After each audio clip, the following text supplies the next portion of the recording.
जनवरी का मिला है मौका, हाथी बढ़ाओ शुभ काम में।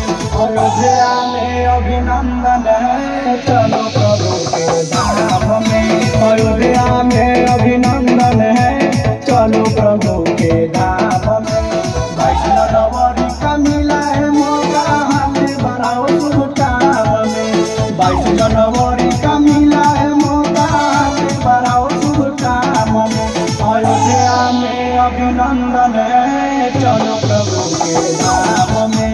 अयोध्या में अभिनंदन है, चलो प्रभु के धाम में।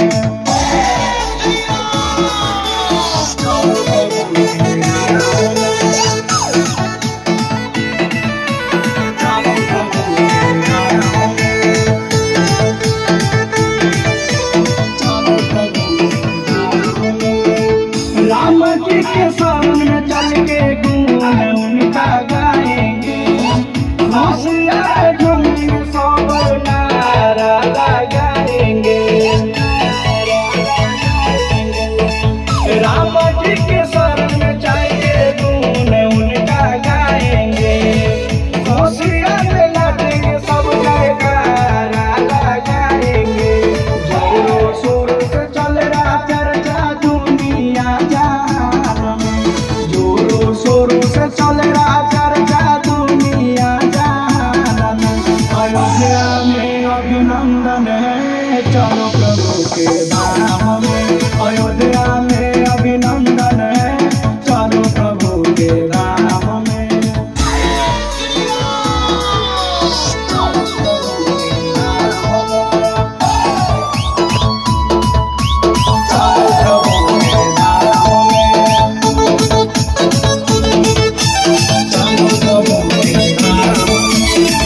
बहुत सुंदर है भैया अयोध्या का नजारा, एक मौका नहीं मिलेगा दोबारा।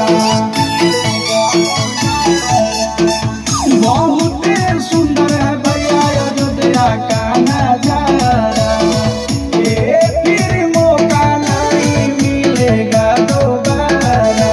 मनोज राज कहता है भैया छोड़ो झंझट काम के, मनोज राज कहता है भैया छोड़ो झंझट काम के। अयोध्या में अभिनंदन है, चलो प्रभु के धाम में। अयोध्या में अभिनंदन है, चलो प्रभु के धाम में।